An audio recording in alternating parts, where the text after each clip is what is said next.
नमस्कार विद्यार्थी मित्रांनो, वी रायझिंग इंडियामध्ये आपलं सर्वांचं स्वागत आहे। मी सुचेंद्र देशमुख। आपल्याला आज पाहायचं आहे की भारत आणि कॅनडा एवढे संबंध जे आहेत दोन्ही देशांचे ताणले का गेलेले आहेत।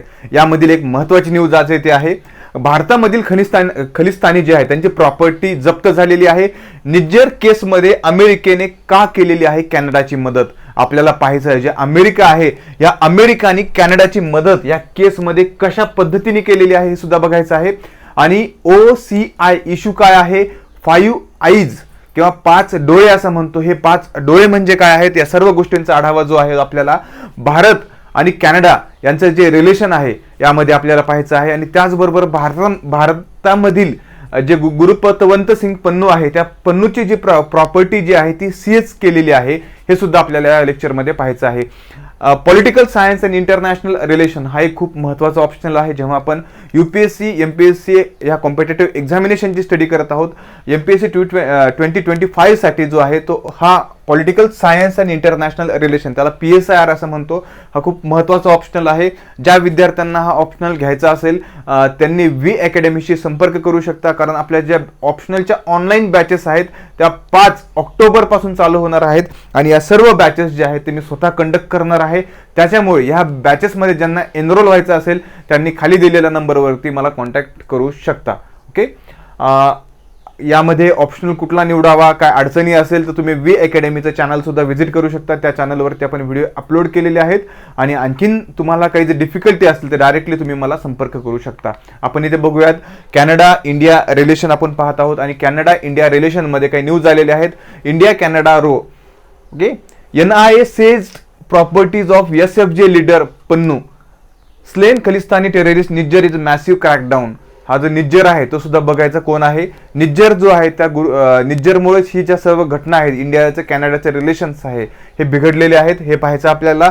Y have India Canada tension worsened explained, okay, आणखीन का रिलेशन खराब झालेले आहेत। त्याचबरोबर आहे G7 chair Japan refuses support to Canada, आणि ह्या गोष्टीमध्ये जापानने जो आहे तो G7 मध्ये कॅनडाला आम्ही कुठलाही तुम्हाला सपोर्ट किंवा तुमच्या दृष्टीने आम्ही किंवा तुमच्या अँगलनी कुठल्याही स्टेटमेंट देऊ शकत नाहीत असं जापानने जे आहे ते कॅनडाला सांगितलेलं आहे। त्याचबरोबर जे आहे India propose to cancel OCI card of Khalistani terrorist in Canada, US and UK। इंडियाने जे हे केलेलं आहे, जे खलिस्तानी सपोर्टर आहेत त्यांचं OCI कार्ड जे आहे ते इंडियाने रद्द केलेलं आहे। या सर्व गोष्टी काय आहेत हे आपल्याला आज पाहायचं आहे। तर सर्वप्रथम जी आहे ही न्यूज बघूयात आपण। Hardeep Singh Nijjar conducted terror training camp in Canada in 2015, okay, trained radicalist Khalistani to fire AK-47 and other weapons. हे याचं प्रशिक्षण देत होता कोण आहे, हरदीप सिंग निज्जर। आणि या हरदीप सिंग निज्जर जो आहे तो वकील होता, कॅनडामधील स्थित वकील होता। तो इंडियामधून कॅनडामध्ये मायग्रेट झालेला होता, शीख होता तो, आणि त्यांनी त्याची जी आहे कॅनडामध्ये हत्या करण्यात आलेली आहे। आणि या हत्येचा संबंध आहे तो इनडायरेक्टली जो आहे ते इंडियाशी जोडण्यात आलेला आहे। ते सुद्धा कॅनडाचे जे प्राईम मिनिस्टर आहेत जस्टिन ट्रुडो यांनी संसदेमध्ये, कॅनेडियन संसदेमध्ये सांगितलेलं आहे की ह्या हत्येची जी आम्ही चौकशी करत आहोत आणि ही जी हत्या आहे या इंडियाने सुद्धा याच्यामध्ये आम्हाला सपोर्ट करायला हवा, आणि या हत्येचे धागेदोरे किंवा ह्या हत्येचं कुठेतरी रिलेशन आहे ते इंडियाशी जोडलं जात आहे। त्याचं लागलीच जे आहे इंडियाने त्याचा अपोज केलेला आहे आणि भारताने या हत्येमध्ये कोणतीही आमची भूमिका नाही हे स्पष्टपणे जे आहे ते कॅनडाला सांगितलेलं आहे। आणि हा जो आरोप आहे तो मी बेतुका आरोप करत असल्याचं भारताचं म्हणणं आहे। ओके, लक्षात घ्या, हा इश्यू जो आहे तो संपूर्ण हरदीप सिंग निज्जर हा एका शीख टेररिस्ट, शीख खलिस्तानी असं म्हणूया, त्या शीख खलिस्तानावरती डिपेंड आहे। आणि यामुळे जे वर्सन जे रिलेशन होत आहेत इंडिया कॅनडाचे याची सर्वात मोठी जो आपण पॉईंट म्हणू तो हरदीप सिंग निज्जर याची हत्या ही आहे। याचबरोबर जे आहे गुरुपतवंत सिंग पन्नू जो आहे तो खलिस्तानी चळवळीतील प्रमुख नेत्यांपैकी हा एक आहे। तो खलिस्तान सपोर्ट आहे आणि शीख फॉर जस्टिस याचे कायदेशीर प्रवक्ता आहे आणि तो सल्लागार सुद्धा आहे। इनिशियली तो जो आहे प्लंबर म्हणून कॅनडामध्ये गेलेला होता आणि प्लंबरच्या नंतर त्यांनी कायद्याची डिग्री सुद्धा घेतलेली आहे आणि त्याच्यानंतर तो जो आहे शीख फॉर जस्टिसचा कायदेशीर सल्लागार सुद्धा बनलेला आहे। याचा उद्देश काय, वेगवेगळ्या शीख राज्यांच्या कल्पनेला चालना देणे, म्हणजे जो खलिस्तानची मागणी आहे याला सपोर्टर म्हणून तो एक मुख्य खलिस्तान मागणीतला मुख्य सपोर्टर म्हणून जो आहे हा पुढे आलेला आहे गुरुपतवंत सिंग पन्नू. आणि जुलै 2020 पर्यंत भारताच्या गृह मंत्रालयाने पन्नूला जो आहे तो देशद्रोह आणि अलिप्तवादाच्या कारणास्तव जे आहे ते दहशतवादी घोषित केलेले आहे. म्हणजे या अगोदरच जे आहे 2020 सालीच भारताने पन्नूला खलिस्तानी टेररिस्ट म्हणून घोषित केलेले आहे आणि त्याच्यासाठी इंटरपोलची रेड नोटीसची सुद्धा भारताने जे आहे ती विनंती केलेली आहे. हा जो पन्नू आहे आपण इथे पाहू शकतो, हा तुम्हाला दिसत असेल पन्नू, हा जो आहे तो कॅनडामध्ये सध्या आहे. आणि पन्नूने काय केलेलं आहे तर खालिस्तानासाठी लॉबिंग केलेलं आहे आणि या लॉबिंगमध्ये जो आहे तो सक्रिय सहभाग घेतलेला आहे. तो UK, US आणि कॅनडा ह्या भागामध्ये वेगवेगळ्या फिरत असतो आणि तिथे खलिस्तान समर्थक जे लोक आहेत त्यांना गोळा करत असतो आणि भारताविरोधात खलिस्तान साठी जो आहे तो वेगवेगळ्या रॅली काढत असतो, पोस्टर वाटत असतो आणि लोकांना जो आहे तो माथी लोकांचे भडकवण्याचे काम करतो. असा हा पन्नू आहे. पन्नू सुद्धा जो आहे NIAच्या मोस्ट वॉन्टेड जे खलिस्तानी क्रिमिनल्स आहेत, जे टेररिस्ट आहेत, यांच्या रडारवरती आहे. पन्नूने जे आहे ते भारतातील विविध दहशतवादी संघटनांची जबाबदारी स्वीकारली आहे. एप्रिल 2023 मध्ये नरेंद्र मोदी हे आसाममध्ये भेटीसाठी गेलेले असताना तिथे सुद्धा त्यांनी काय केलेलं आहे, त्यांना पन्नूने जे आहे त्यांना धमकी दिलेली आहे की तुम्ही जे आहे तुमच्यावर मी हल्ला करू शकतो, अशा टाईपची त्यांनी धमकी दिलेली होती. जून 2023 पासून पन्नून 2 महिन्यात इतर 3 प्रमुख खलिस्तानी नेत्यांच्या मृत्यूनंतर जो आहे तो अज्ञातवासात गेला होता आणि आता रिसेंट जेव्हा पन्नूचा व्हिडिओ बघितलेला आहे आपण तो बाहेर आलेला आहे आणि अशा लोकांच्या गर्दी एका मॉबमध्ये जमून तो जो आहे तो भारताला जो आहे तो धमक्या देत आहेत. तुम्ही लक्षात घ्या, जेव्हा आपण इंडिया पाकिस्तानचा इश्यू पाहतो अशा अनेक दहशतवादी आहेत. एक पन्नूला आपण थोडंसं इंडिया कॅनडाचं जे रिलेशन आहे त्याच्यामध्ये थोडंसं महत्त्व दिलेलं आहे, पण भारताविरोधात पाकिस्तानमध्ये खूप जण असे आहेत ते गराड्या ओकत असतात, वेगवेगळ्या भारताच्या अगेन्स्ट बोलत असतात, कित्येक दहशतवादी कारवाई करत असतात. तसाच त्याच टाईपचा जो आहे तो पन्नू आहे आणि खलिस्तानी नेता हा एका व्हिडिओमुळे पुन्हा हा आपल्या समोर आलेला आहे, ज्याचा दावा करण्यात आला होता की न्यूयॉर्क USA मधील UN मुख्यालयाजवळ गोळी झाडण्यात आली होती. कोणाला तर याला गोळी झाडण्यात आली होती याचा असा एक दावा करण्यात आला होता, पण तो आहे ते जिवंत आहे. पन्नूला जे आहे ते उत्तर अमेरिका आणि युरोपमध्ये भारतीय मुत्सुद्दींना मारण्याचे आवाहन करण्यात त्यांनी पोस्ट सुद्धा केलेली होती की तुम्ही अमेरिकेमध्ये आहेत आणि कॅनडामधील आहेत, भारतीय अँबॅसिडर आहेत, तुम्ही त्यांना मारा, अशा टाईपची पोस्ट सुद्धा करण्यात आली होती. आणि भारतीय जे अँबॅसिडर आहे, भारतीय कार्यालय जे आहे कॅनडाचं, तिथे त्यांनी जे आहे ते खालिस्तानचा ध्वज फडकवला होता. ओके, याचबरोबर आपण इथे बघू शकतो की हे खलिस्तानी सपोर्टर आहेत, कॅनडामध्ये जमलेले आहेत आणि सपोर्टर तिथे काही सर्वच एक लक्षात घ्या, सर्वच पंजाबी शीख जे आहेत ते कॅनडामध्ये गेलेले सर्वच खलिस्तानी सपोर्टर नाहीत. यामधील खूप थोडे जे आहेत ते सपोर्टर आहेत, कारण त्यांची ही माथी जी आहे ती ह्या अशा टेररिस्ट म्हणून पन्नू सारख्या लोकांनी भडकवलेली आहेत. त्यामुळे जे आहेत हे शीख त्या प्रवाहामध्ये गेलेले आहेत. त्यांचं मागणी आहे की आम्हाला स्वतंत्र देश हवा, आम्हाला पंजाब हा आमचा स्वतंत्र प्रांत किंवा स्वतंत्र देश असायला हवा, अशी त्यांची मागणी आहे. ही ते आपण बघू शकतो. खलिस्तानी प्रोटेस्टर आहेत, खलिस्तानी सपोर्टर आहेत हे, आणि हे जे आहेत खलिस्तानची मागणी करताना आपल्याला दिसत आहेत. मग भारतामध्ये जी पन्नूची प्रॉपर्टी आहे, चंदीगडमधली त्याचं घर आहे किंवा त्याची शेती आहे, ही जी आहे NIAने सीज केलेली आहे.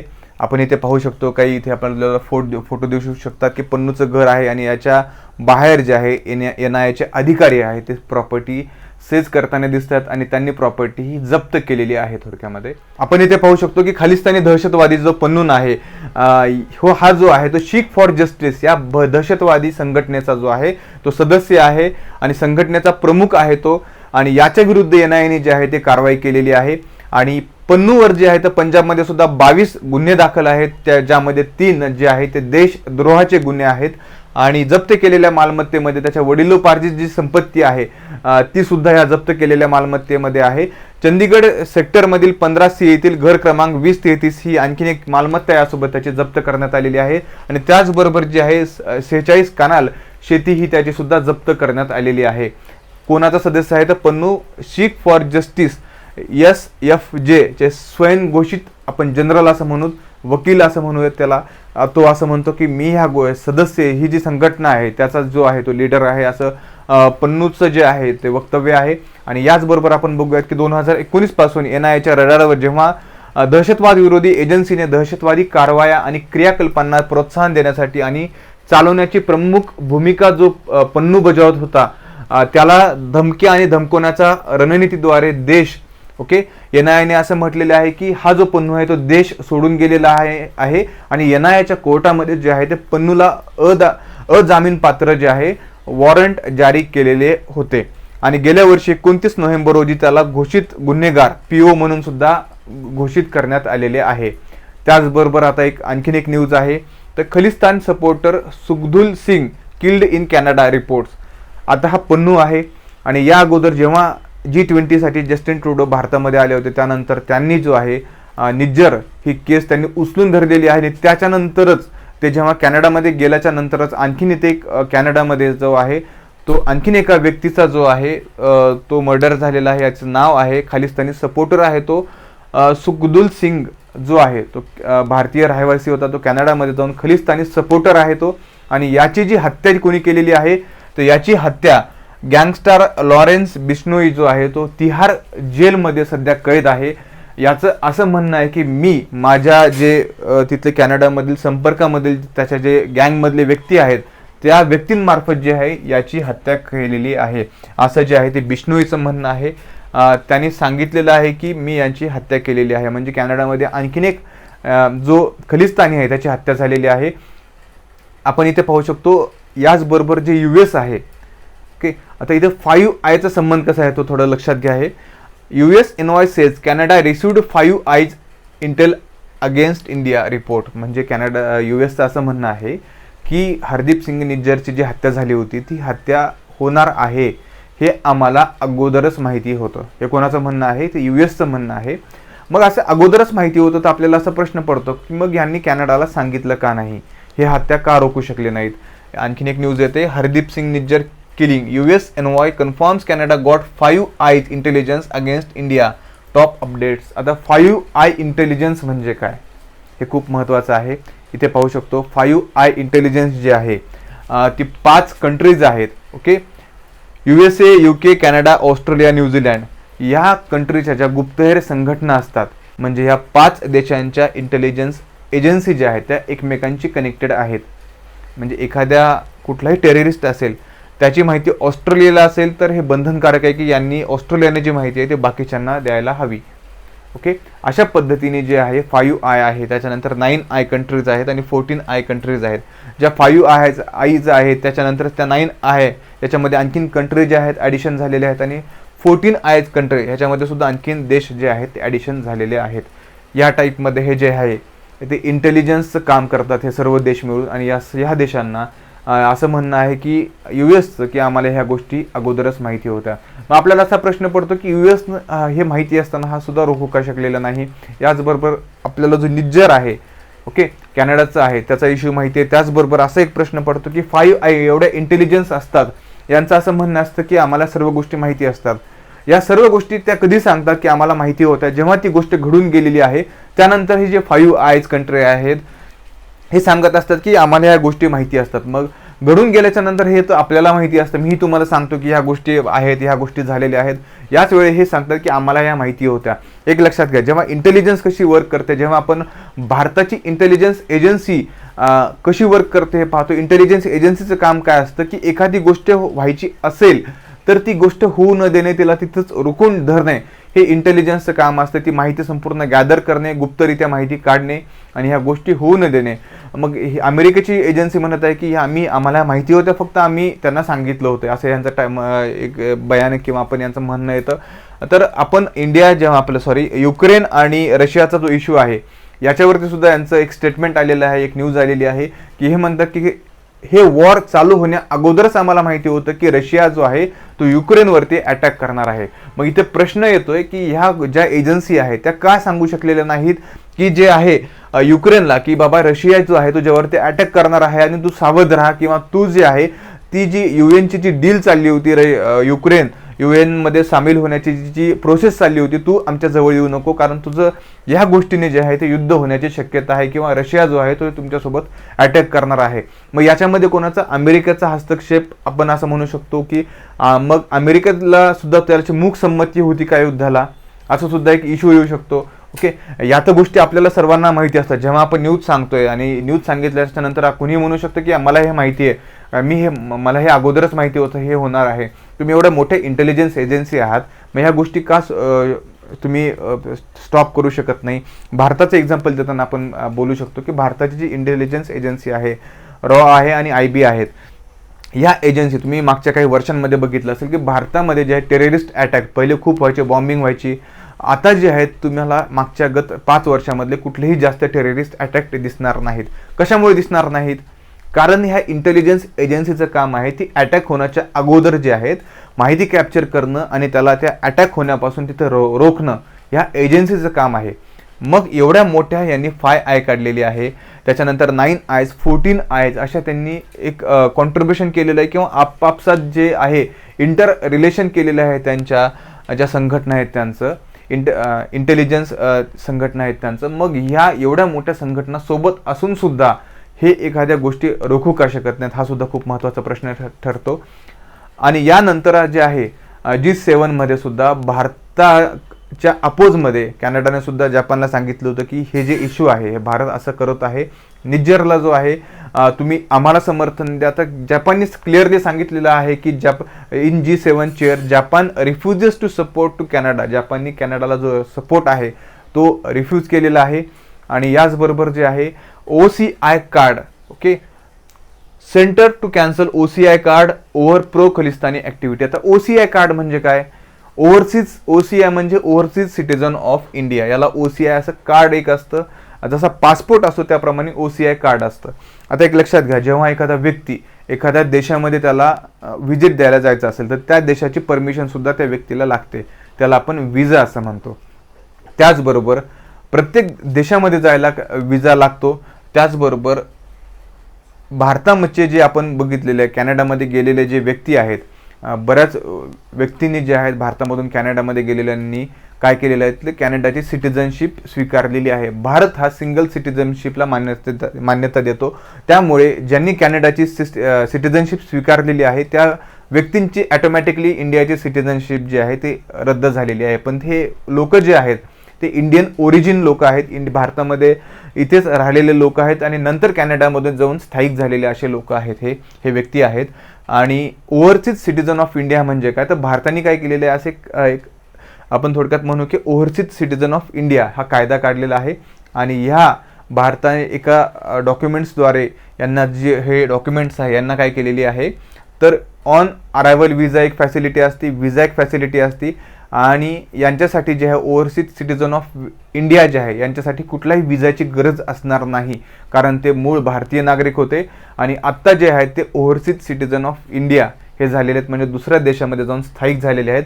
यांच्यासाठी भारताने काय केलेलं आहे, ओव्हरसीज सिटीजन ऑफ इंडिया हे कार्ड केलेले आहेत. म्हणजे ते कुठल्याही पूर्व परवानगीशिवाय डायरेक्टली ते त्या देशामधून जे आहेत कॅनडामधून भारतामध्ये येऊ शकतात, त्यांना विजाची गरज लागणार नाही. हे आहे overseas citizen of India card. Okay, आता OCI कार्ड रद्द करणे म्हणजे खूप दुर्मिळ अशी गोष्ट आहे. आतापर्यंत जे आहे भारताने 4.5 दशलक्ष OCI कार्ड जे आहे ते इश्यू केलेले आहेत. लक्षात घ्या, 4.5 दशलक्ष OCI कार्ड इश्यू केलेले आहेत. आणि फक्त त्यामधील 150 कार्ड हे भारताने जे आहे ते बॅन केलेले आहेत. म्हणजे पर्सेंटेज किती लो आहे ते बघा. हे फक्त 150 कार्ड भारताने काय केलेले आहेत, रद्द करण्यात आलेले आहेत. म्हणजे त्यांना जे OCI कार्ड दिलेलं होतं त्याच्यामधील फक्त 150 जणांना जे आहे ते भारतामध्ये येण्याची परमिशन नसणार आहे. आणि आता काय केलेलं आहे भारताने, जे कॅनेडियन आहेत म्हणजे जे खलिस्तानी प्रोटेस्ट सपोर्टर आहेत, या खलिस्तानी सपोर्टर व्यक्तींचं सुद्धा जे आहे OCI कार्ड आहे भारताने रद्द केलेलं आहे. भारताने एक यादी दिलेली आहे कॅनडाला की हे 20 जे आहेत हे मोस्ट वॉन्टेड भारतामध्ये खलिस्तानी मुवमेंटचे आहेत किंवा टेररिस्ट आहेत. आणि ही यादी दिलेली आहे आणि त्या व्यक्तींचं जे आहे OCI कार्ड भारताने रद्द केलेलं आहे. परत एकदा सांगतोय की पॉलिटिकल सायन्स आणि इंटरनॅशनल रिलेशन हा वैकल्पिक विषय आपला जो आहे तो 5 ऑक्टोबरपासून चालू होत आहे. काही तुम्हाला फ्री डेमो लेक्चर सुद्धा असतील.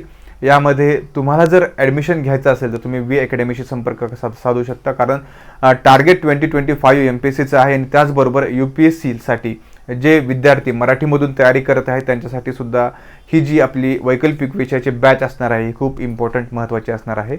तुम्ही या खाली दिलेल्या नंबरवरती कॉन्टॅक्ट करू शकता किंवा डायरेक्टली वी अकॅडमी पुणे याच्याशी सुद्धा तुम्ही संपर्क साधू शकता. तर हा व्हिडिओ तुम्हाला कसा वाटला हे मला नक्की सांगा. कॅनडा इंडियाचं रिलेशन हे दिवसेंदिवस जे आहे ते आणखीन खराब होत चाललेलं आहे आणि याचं कारण आपण सांगितलेलं आहे की फक्त खलिस्तान मुवमेंट, कॅनडा या खलिस्तानी मुवमेंटला सपोर्ट का करत आहे हे सुद्धा आपण मागच्या व्हिडिओमध्ये आहे ते सांगितलेलं होतं. अशाच वेगवेगळ्या व्हिडिओसाठी वी रायझिंग इंडिया या चॅनलला सबस्क्राईब करा. तसंच आणखीन तुम्हाला कॉम्पिटेटिव्ह एक्झामिनेशनची तयारी करत असाल, UPSCची तयारी करत असाल, MPSCची तयारी करत असाल किंवा इतर स्टेट सर्व्हिसची परीक्षांची तयारी करत असाल तर तुम्ही वी अकॅडमीला जे आहे ते संपर्क करू शकता किंवा वी अकॅडमीचं चॅनल जे आहे तुम्ही सबस्क्राईब करू शकता. Till then keep learning and stay connected with we rising India and we academy. Thank you.